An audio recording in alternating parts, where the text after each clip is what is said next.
my channel. So in today's video, it's different because it's not all about makeup, but I am so excited with this because I am now going to show you my new vlogging camera, which is the very famous G7 Mark II.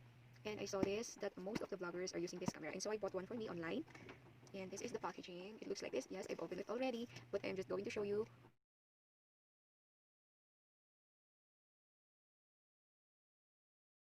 It looks like this. So what's in the box? We have here the manual, and the manual. We have here the charger cord. We also have the battery itself. It's very small pala siya. And then we have here the charger. And ito na yung pinaka-charger niya. And a strap. This one. And of course, the main event, the main, ano ba, main? Or yung pinaka-product itself is the camera. Alright, so we are going to open it. And ta-da! Yay! I'm so excited with this. So this is how the camera looks like. Yeah, so there you go. So we will try, and I will be inserting a clip of videos and photos na gamit ko tong camera na to. So ito po siya, and I think legit po yung camera kasi meron akong napanood na video regarding this Canon, and lahat naman nung na-feature doon, andito lahat. Kagaya ng yung mga ganito niya. Basta lahat nakita ko, trinay ko lahat ito, and ando lahat. So feeling ko legit to. Hindi ko lang alam, pero feeling ko talaga legit. Now let us try. So ayan na, yan yung ano.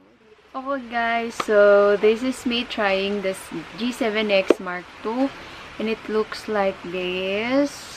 Let's try to zoom in. There you have it.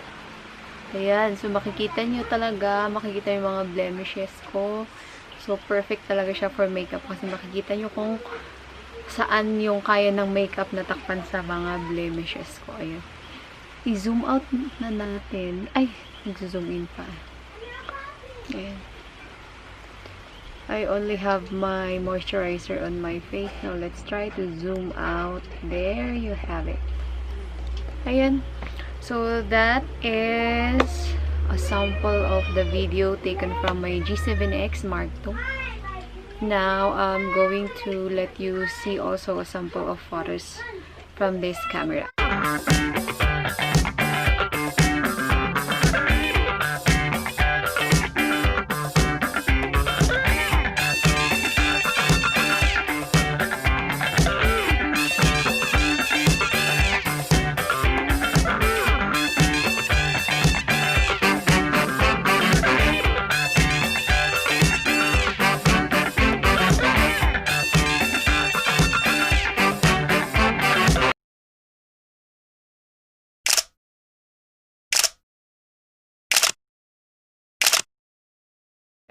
That's it for today. Bye.